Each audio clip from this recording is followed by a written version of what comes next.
from them time, these guys, before he had Sean John, he had 100 Miles. Yep. That's how the god Biggie, rest in peace, got to wear it. You know what I mean? I was at that show too, the Troller show, but I didn't go in. Was it was too crowded. It was right beside the big slice. I was right inside. Nah, it was too crowded for me. Though. Like, I was in the front. I get anxiety with too much crowd like that. Yeah. It was a little scary, but yeah, it is Toronto, so you know what I mean. We had to be there for Biggie. Sick. So speaking of Biggie, who got it first? Was it Biggie or Pac? The shirt. I would Pac. Pac. Pac, and then Biggie came to the store. Right in that same time. So I'd say same time, but one was on a movie set and one was coming to me in person. So you never met Pac? No, I never got to meet Pac, right? But Biggie definitely. Yeah. Biggie and Mob and Mo BB, R.I.P. Prodigy. Yeah, De La, all the rest. Yes, I've met personally. So how did Pac get the shirt, the hoodie, and above the rim? Check out the movie Above the Rim. It's kind of a crazy story. My friend, he's now in Hollywood. Shout out Jesse Terrero. Oh, Infinite was telling me about it. Yeah, so Infinite worked with him. Yeah. So Infinite and them, Ghetto Concept. Jesse's career started from actually Toronto.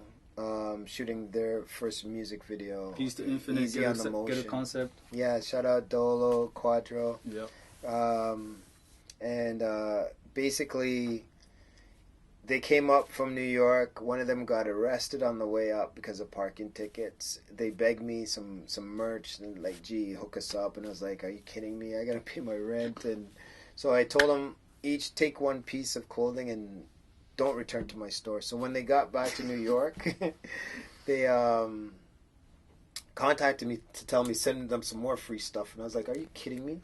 And then before I could even let them finish, I hung up the phone because I'm hearing free, and then like I didn't. So you didn't know the magnitude of what they're working on until they had the producer. Wow! Of the, you got a second call from next level up. Yeah, saying, young man, like, this is an opportunity of a lifetime. Why are you ignoring it? And so at the time, man gave him the young man talk. Yeah, young man. No, it was a lady. And with a strong American accent. And I remember I said she gave me a UPS number and said, you could send whatever you want on. Without any charge. Yeah, without any charge. So I was like, all right, send them everything I don't like. I don't like that hoodie. Send them that. And so basically... So you the black legendary 100, you didn't like it? No. Wow. See how life works? Yeah, and so I was like, yo, send them that. Let's get rid of it. That's another example. Yeah. Who God bless, no man can curse. Yeah. That hoodie was legendary before you even know it. Yeah. And Pac, when they got my package, Jesse presented it to Pac, and Pac asked, "Is this a black man?" And they said, "Hell yeah, G's black." And he put it on, and he never took it off. Wow. He never took it off, and everybody was calling me like, "Yo, Pac is wearing your clothes." Pac, I'm like. So you're hearing this, so you guys have to understand, back in the days when they make movies, it took a couple of years for it to come out. Yeah. So he's like hearing, your Pac wore your hoodie, but it never really hit you until you went to the movie and you're you're like, what? Wow. Yeah. Big screen TV, all over the world, everybody's watching Pac. Yeah, I was like, and that's when we had local competition, right?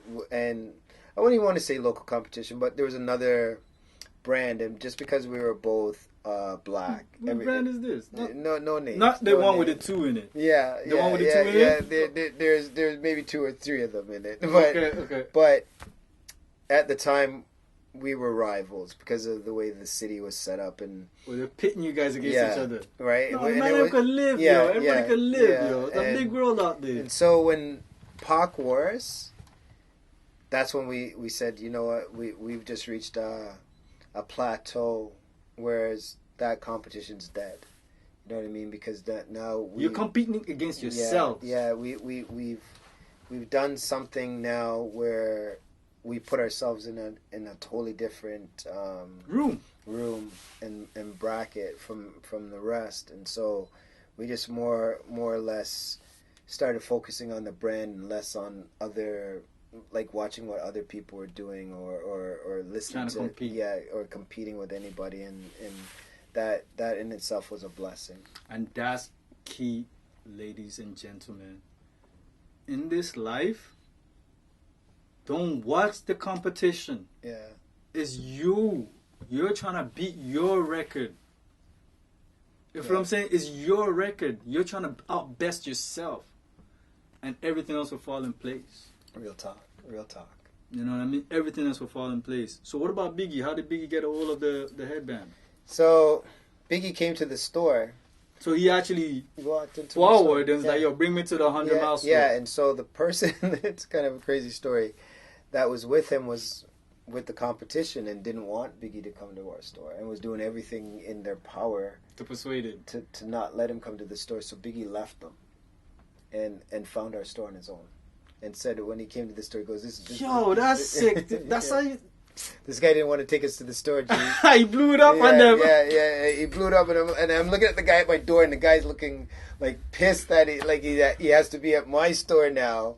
And Biggie's like at the time I was a bit nervous because I'm like, oh man, Pac just wore my stuff. What was this between during the East Coast West Coast thing? Yes, right in the midst of it, and so we kind of were in the middle of it, and as the brand and. We're like, oh wow, like I'm thinking Biggie's gonna come and want to strangle me or something because Pac is repping us, and he's like, nah, G, it's all they're love. brethren, yo. Those was Pac and Biggie were truly brethren. Yeah. It was more the people around him that got the whole madness going on. Right. So he told me, and that's when I kind of got really more mature with the brand. Is when Biggie Smalls told me he was a fan of my brand. That's when it really resonated because I was such a Biggie fan. Because you're looking at him as a creator, as an artist, for him to be like so great at what he does, and he loves your stuff. Yeah. So you're like, yeah, and I'm like, and I'm pretty sure confused. If you met Pac, you would have felt the same way. Yes, totally. What he said in regards to who owns this? Is it a more? Is it when you say more, quote unquote black? You know what I mean? We don't like to use the word black, but it is what it is. But yeah, so you're saying, is it a quote unquote black guy? You know what I mean? True. That again would resonate and be like, this man's really looking out. Yes. Just like Biggie was looking out. Biggie went out of his way.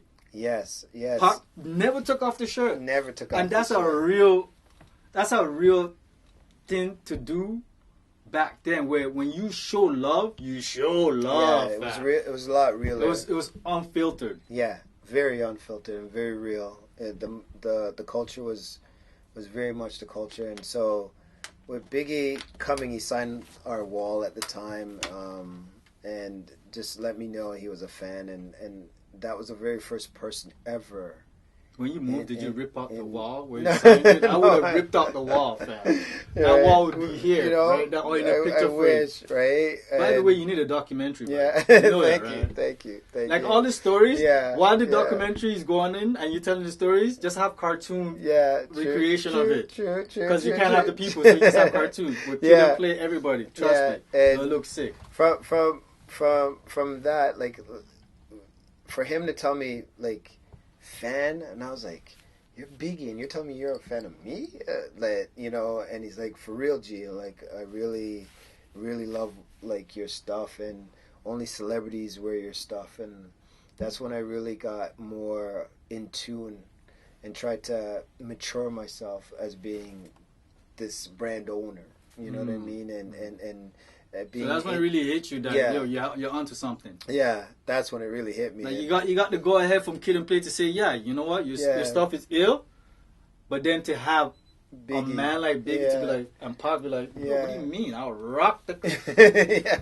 By the way, salute to General Steele from Smif-N-Wessun, because when I started doing my 27th Letters book, I was doing fundraisers. I only had a T-shirt. I made T-shirts with the hashtag 27th Letters on it. You know what I mean? Nice. Went to Mr. Chin. You know. Yeah. Did it for 1, 2. Shout out Tech and Steel. Yeah. So I went to a show and I gave Steel, because I only had one. I couldn't get one for Tech. I gave one to Steel. And he looked at it, he's like, y'all rock the shit out of this. I'm like, okay, yeah, cool. Nice. 2 2s later, the man tagged me. Man's like in Mexico somewhere, rocking the shirt. Man, I was like, yo, what?